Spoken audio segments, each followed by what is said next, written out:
Commentaire de saint Thomas d'Aquin sur l'Évangile de Jean, chapitre 20, verset 26 suite.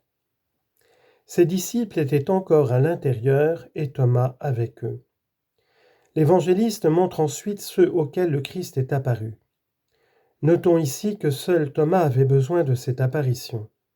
Cependant, ce n'est pas à lui en particulier que le Seigneur est apparu, mais à lui en tant qu'il appartenait à la communauté, pour signifier que les singularités ne sont pas tellement agréées par Dieu, mais plutôt ceux qui demeurent dans la communion de la charité.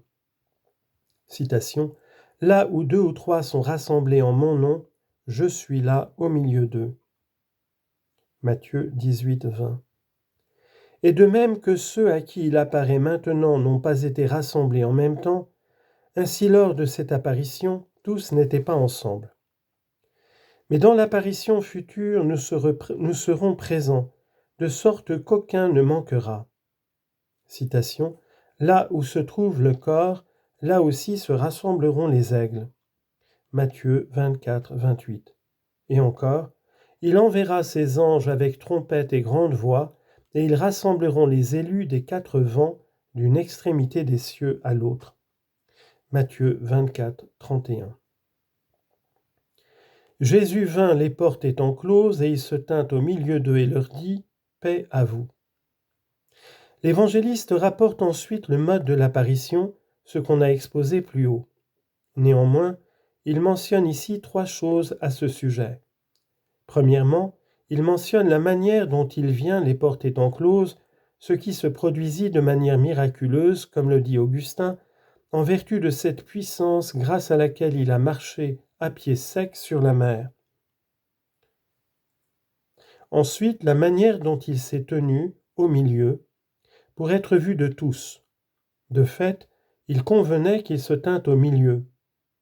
Enfin, la manière dont il leur parla, « Paix à vous », à savoir la paix de la réconciliation, qu'il annonça comme désormais accomplie à l'égard de Dieu. Citation.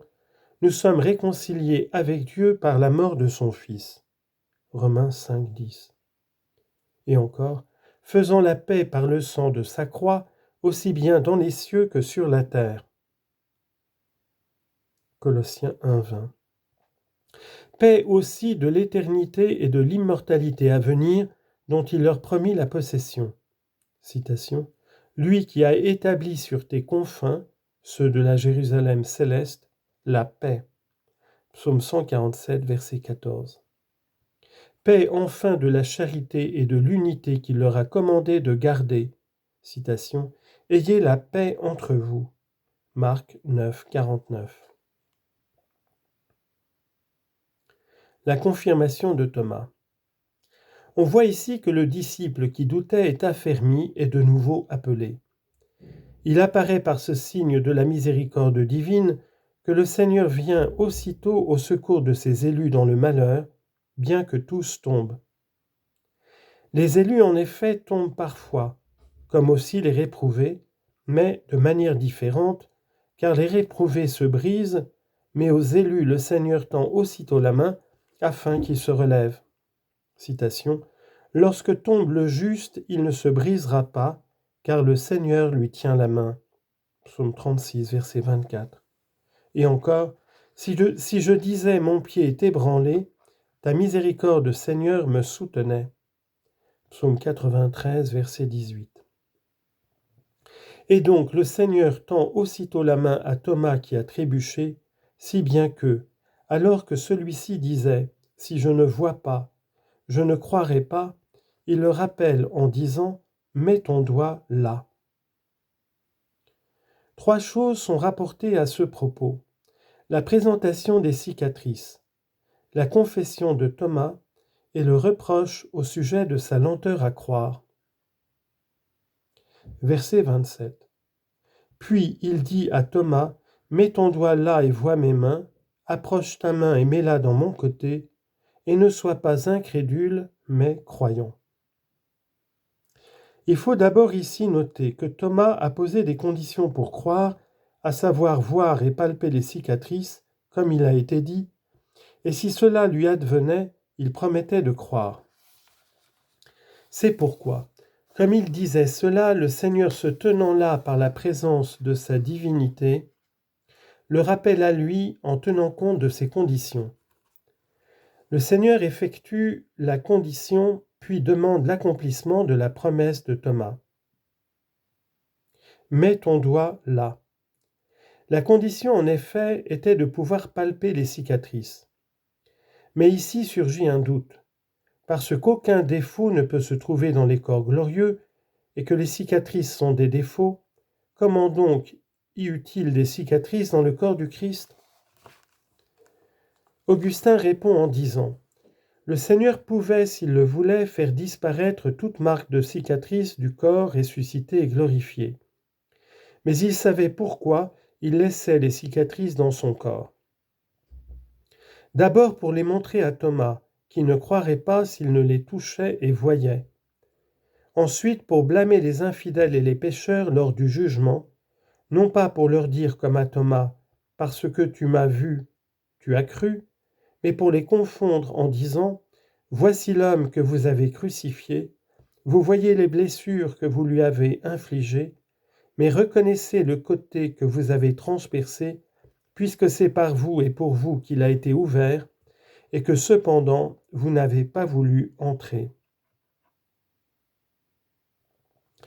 À la suite de cela, on se demande aussi si les traces des blessures demeurent dans les corps des martyrs.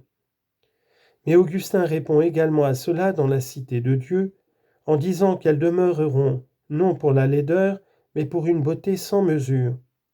Car il y aura en elles non de la laideur, mais de la dignité, et une beauté, non la beauté du corps, bien qu'elle soit dans un corps, mais la beauté de la vertu rayonnera en elles. Si des membres ont été amputés ou arrachés aux martyrs, il ne s'ensuivra cependant pas qu'ils en seront privés à la résurrection des morts, eux à qui il a été dit « Aucun cheveu de votre tête ne tombera ». Actes 27, 34 et Matthieu 10, 30 et Luc 12, 7.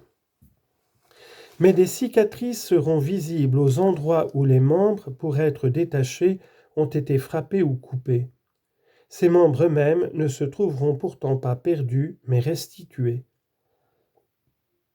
Mais selon Grégoire, puisqu'il n'est pas possible de palper ce qui est incorruptible, comment le Seigneur a-t-il présenté son corps incorruptible pour qu'on puisse le palper ?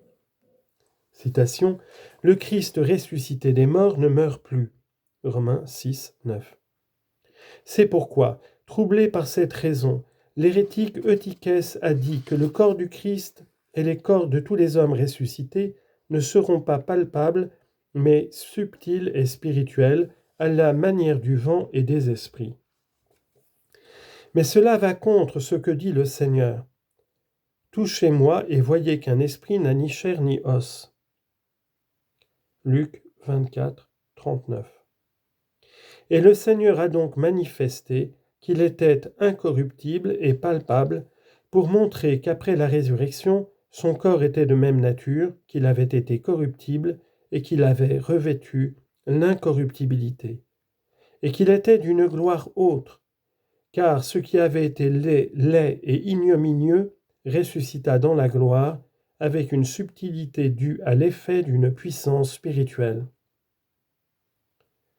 Mais il ajoute : vois mes mains qui furent suspendues sur la croix, et mets ta main dans mon côté, transpercé par la lance, et reconnais que je suis celui-là même qui fut suspendu à la croix. Au sens mystique, par le doigt est signifié le discernement, et par la main notre œuvre.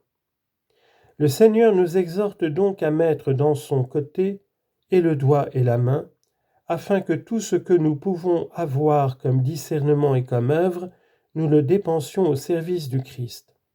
Citation : pour moi, que jamais je ne me glorifie, si ce n'est dans la croix de notre Seigneur Jésus-Christ. Galates 6, 14. Et il lui demande de tenir sa promesse en disant : et ne sois pas incrédule, mais croyant. Citation : sois fidèle jusqu'à la mort. Apocalypse, chapitre 2, verset 10. Verset 28.